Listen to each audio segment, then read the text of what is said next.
The lot of you now, settle down. The instructor's voice carried across a deep, resonant rumble that emanated from the very foundations of the hall. Thalion stood before them, a towering orc, his skin the colour of dark moss, his lower tusks yellowed and thick, jutting past a lip scarred in a dozen old skirmishes. His visage was one of chipped granite and hard-won authority, his single good eye a molten gold orb sweeping over the 20 nervous apprentices. You know the ordeal. This bauble. He slapped a hand against the enormous, quivering bladder suspended by thick iron chains. It's a grade 4 mammoculus sac. To you lot, it's a glorified slime bag. A few nervous chuckles broke the tension. The apprentices were a motley collection of the land's scions. Tall, elegant Alvari, with their lupine grace. Stout dwarves built like bedrock. Nimble-fingered goblins and a smattering of the shadow-touched gloomkin.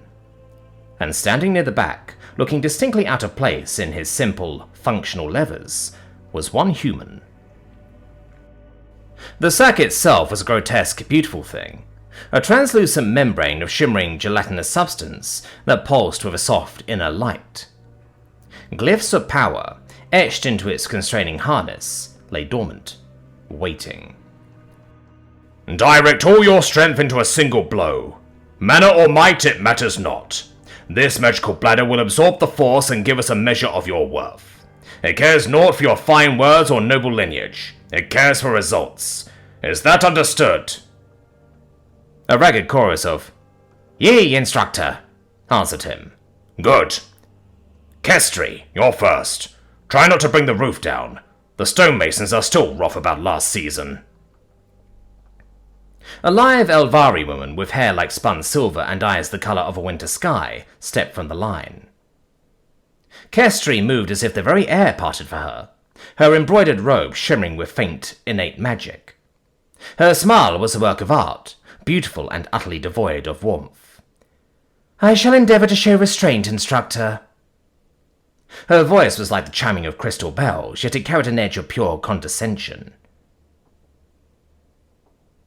She came to the designated mark, 10 paces from the sack.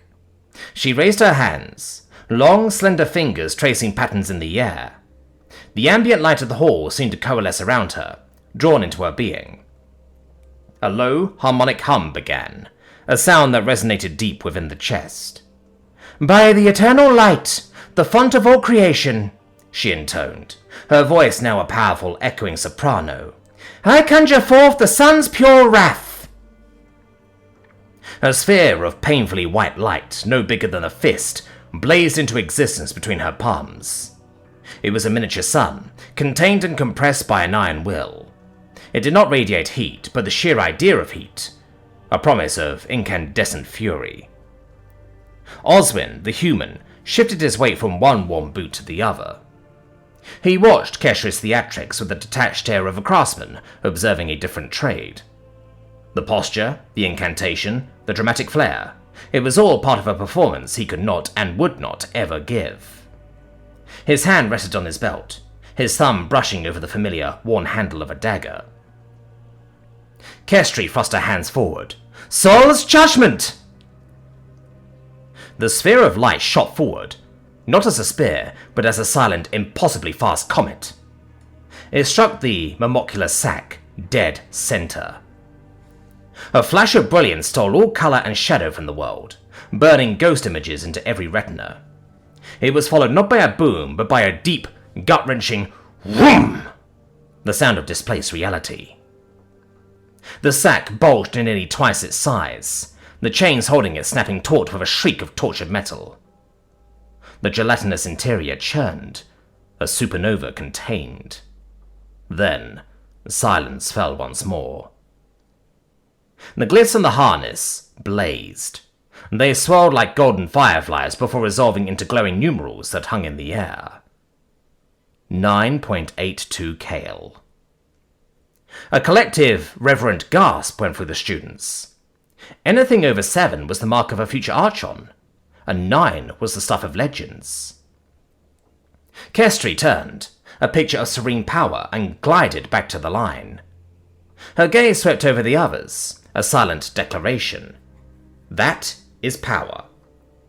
Her eyes lingered for a fraction of a second on Oswin, a flicker of dismissal, of pity. The human. One by one, the others made their attempt.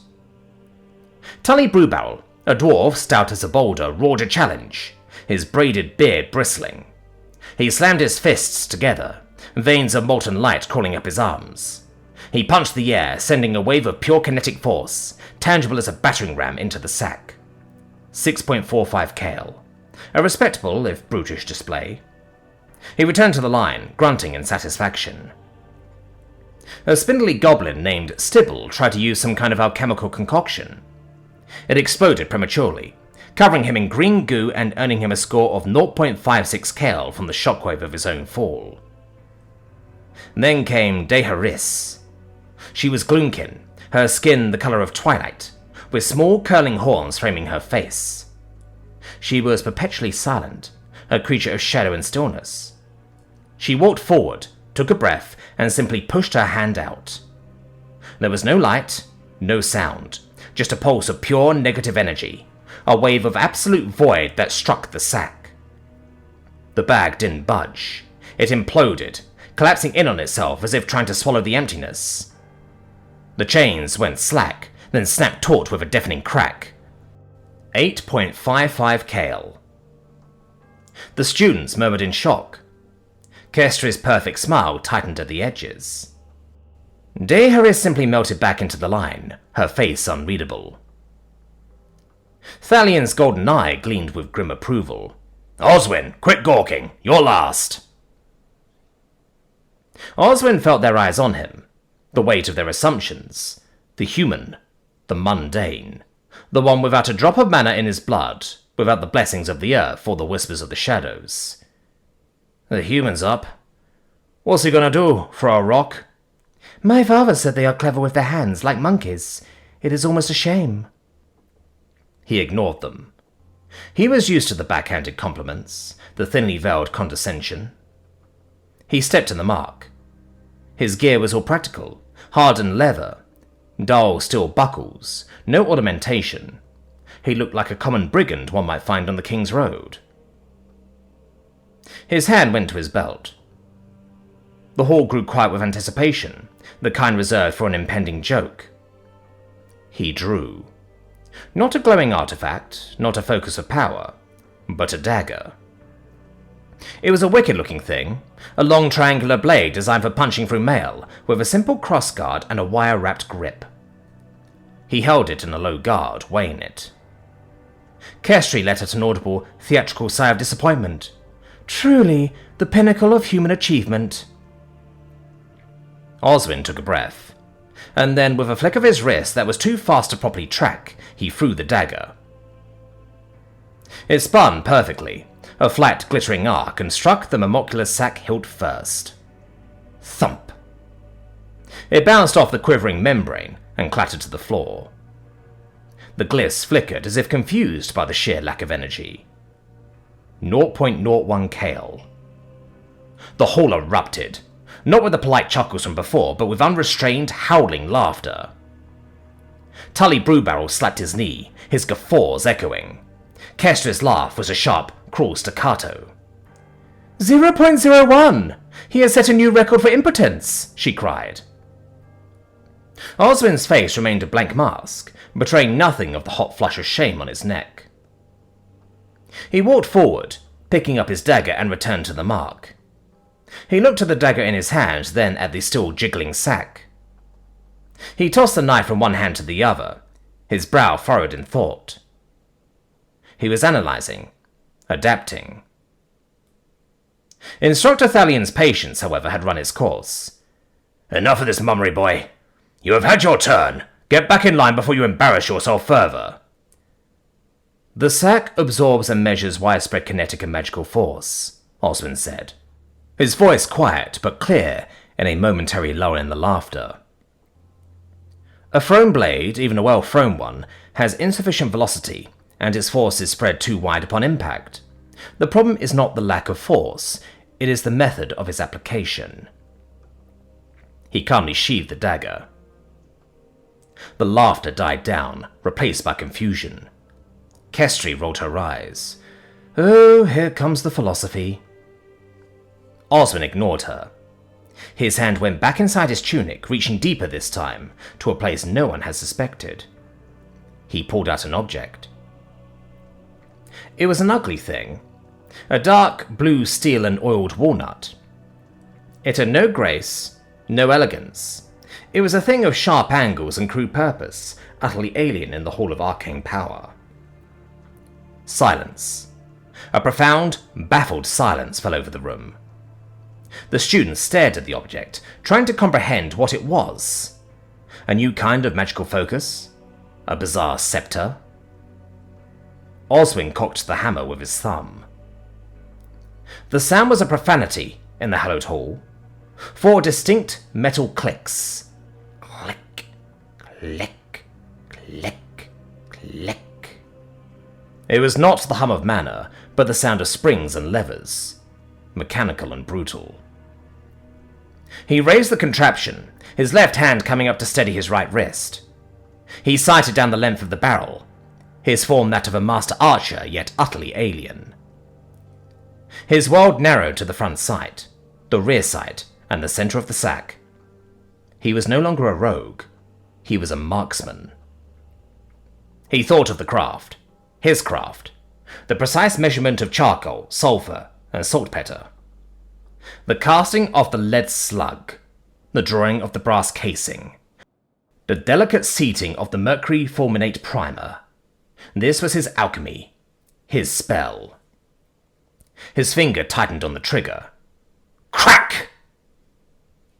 The sound was a singular, violent syllable that shattered the air and hammered the eardrums. It was louder, sharper, and more viscerally real than any magical blast. A brilliant orange flame, brief and furious, leapt from the end of the device, followed by a roiling cloud of thick smoke that stank of brimstone. The recoil kicked Oswin's arm up. The apprentices flinched back as one, hands flying to their ears.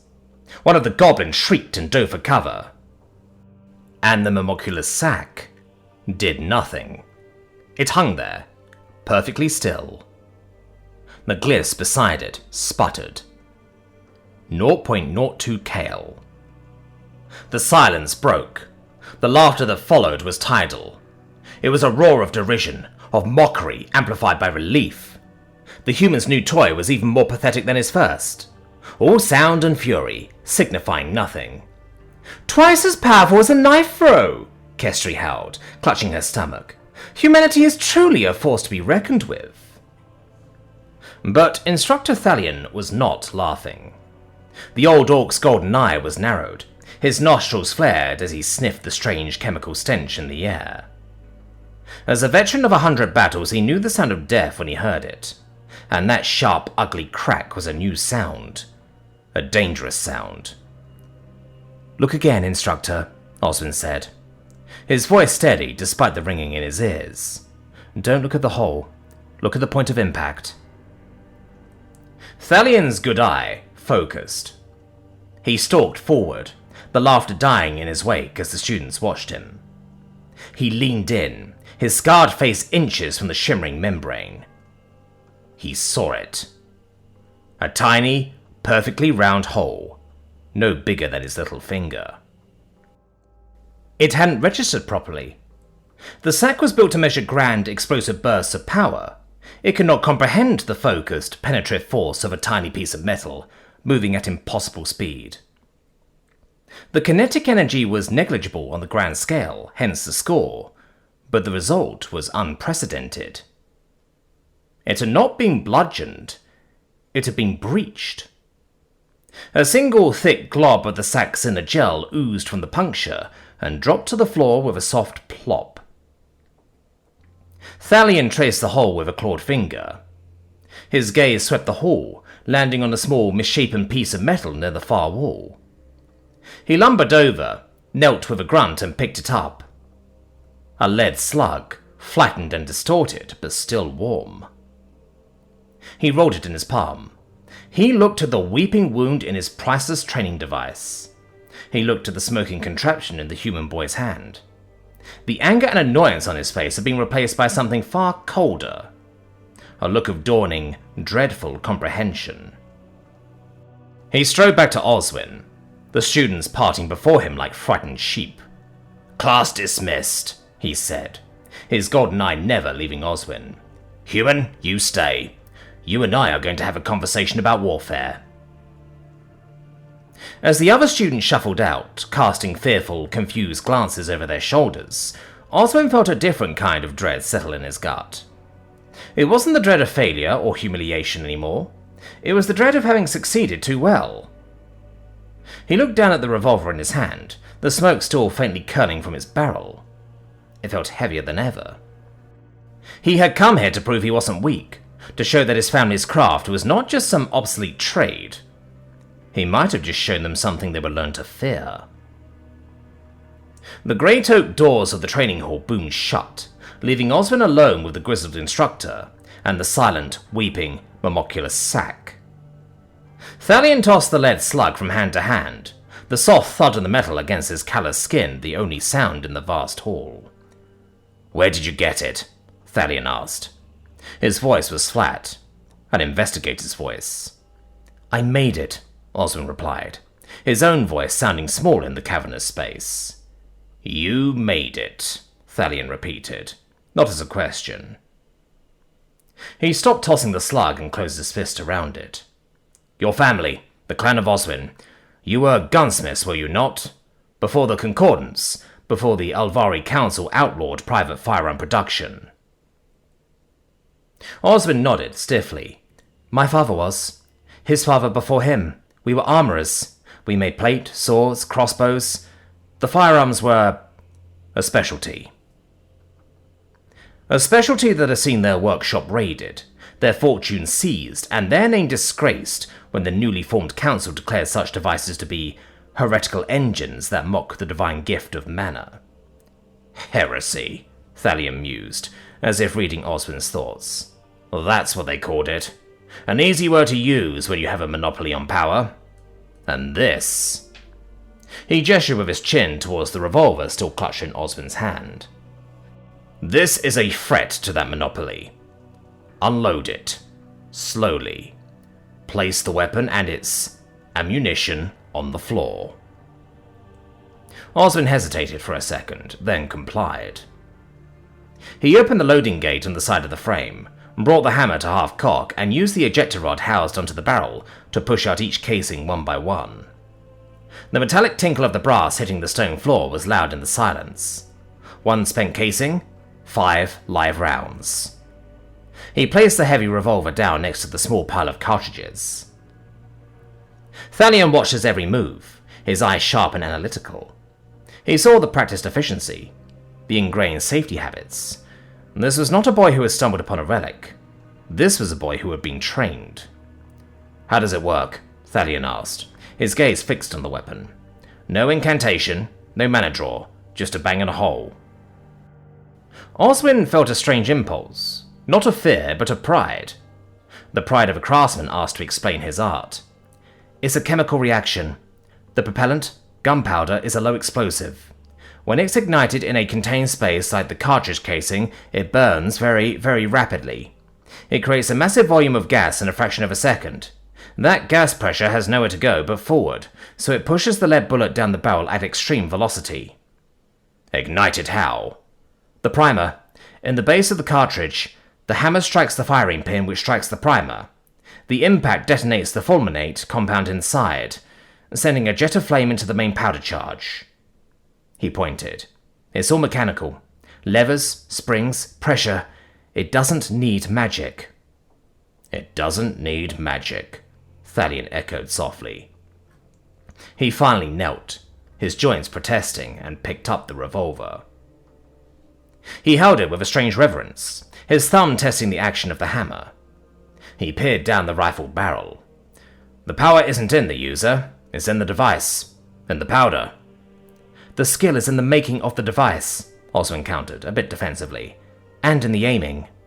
"A skill that can be taught much faster than controlling the flow of mana," Thalion said, his eye distant. "I have seen Alvari train for 20 years to throw a bolt of light like the one Khestri threw. How long did it take you to learn to do this?" "I've been practicing since I was 10. "And a novice? Some goblin who has never held it? How long to teach him to hit a man-sized target at, say, 50 paces? Oswin thought about it. A week, maybe less, if they have a steady hand. A grim smile touched Thalion's lips. It was not a pleasant sight. A week. He looked at the hole in the sack, then back at the gun. Khestri's lance would have roasted a warrior in full plate armor. It would have incinerated him. But it requires immense concentration, years of training, and a significant reserve of personal energy. This... He hefted the revolver. This makes a small hole. But a hole in the right place, in an eye, in the throat, through the gap in a visor, is just as deadly. And any stable hand with a week of training can do it, over and over, until he runs out of these. He nudged a live cartridge with the toe of his boot. He stood up and walked over to the thick oak target butts at the far end of the hall, the ones used for archery practice. He set up a fresh straw-filled dummy, smoothing his burlap tunic. He then paced off 50 yards. "Show me," Thalion commanded, his voice leaving no room for argument. "Reload. Show me what this heretical engine can do to a man." Oswin felt a chill go down his spine. This was no longer an academic test. He picked up the 5 live rounds and the revolver, his hands moving with practiced surety as he slotted each cartridge into its chamber, spinning the cylinder and closing the loading gate. The familiar weight in his hand was no longer comforting. It felt cold, menacing. He walked to the line Thalion had indicated. He raised the weapon, the scene eerily similar to moments before, but the context has shifted entirely. This was not for a grade. This was a demonstration. An audition. He cocked the hammer. Click, click, click, click. He aimed for the center of the burlap man's chest. He settled his breathing, squeezed the trigger. Crack! The shot echoed in the hall. A small dark hole appeared in the dummy's chest. A tiny puff of straw dust kicked out from the back. It seemed so insignificant. "Again," Thalion ordered. "The head." Crack!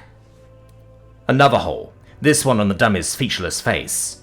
"Again, 5 shots, rapidly as you can."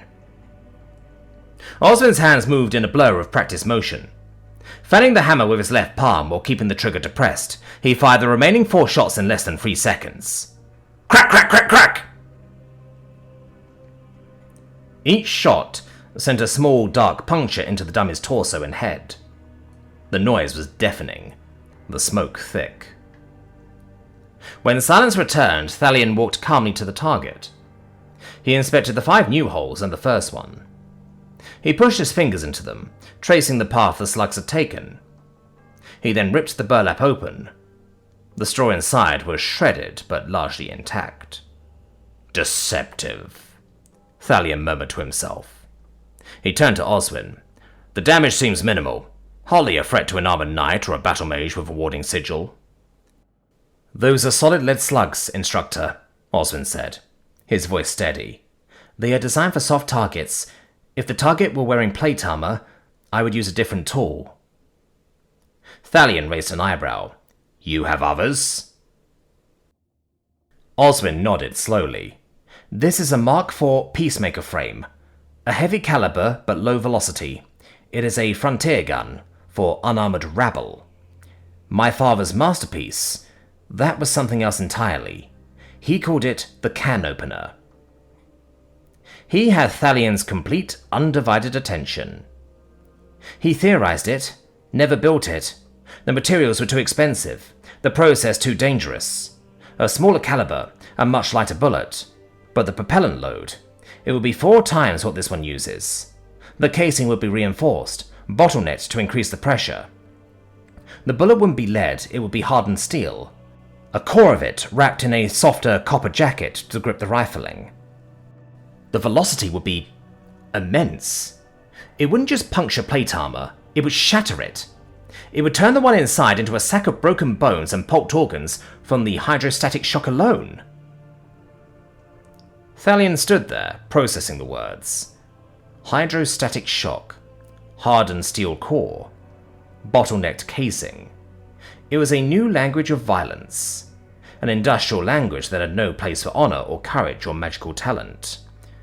You came here to an academy for heroes, for the magically gifted, armed with this knowledge. Armed with this. He gestured to the revolver. Why? What did you hope to achieve? To be laughed at? To be expelled? The question hung in the air. It was the question Oswin had been asking himself for months. I wanted to pass, he said simply, his voice raw with a sudden surge of emotion. I wanted to show them that ingenuity is a power too. That craft and science can stand beside manner. My family has been mocked and impoverished for 2 generations because of what we can do, because our craft was deemed obsolete. I wanted to take their test and pass it on my own terms. He looked Thalion in the eye. I did it, didn't I? I breached the sack. By the letter of the law, I completed the objective in a way no one else did. Thalion stared at him for a long, long time. The cogs were turning behind that one good eye, reassessing everything he thought he knew about power. He saw the boy standing before him, not an arrogant noble like Khestri or a prodigy like Dehris, but something far more dangerous. He saw an innovator, an anomaly, a loose variable in a tightly controlled equation. And Thalion, an orc who had survived a dozen hopeless battles, knew one thing for certain. Loose variables were how you changed the outcome of a war. You passed, Oswin, Thalion said at last, his voice a low growl. But not for the reasons you think. Your score is still 0.02. Officially, you are the weakest apprentice in this class. You will be ridiculed, you will be tormented. The other students, Khestri especially, will make your life a living hell. Do you understand? Oswin nodded grimly. I understand. Good, Thalion said, a feral glint in his eye. Let them underestimate you. Let them think you are a joke. An army that underestimates its enemy is already half beaten. He tossed the heavy revolver back to Oswin, who caught it out of the air instinctively. Your work is crude, Thalion stated. The powder is inefficient. The smoke it produces would give away your position instantly. The noise is a liability. Your reload speed is abysmal. We have much work to do. Oswin blinked, stunned. We? You are my personal project now, human. Thalion said, turning to leave, Report to the old armory at dawn. Not the ceremonial one, the one behind the slaughterhouse. Come alone, and bring your tools. All of them. He paused at the door. Oh, and Oswin? Yes, Instructor? Welcome to the A-Class program.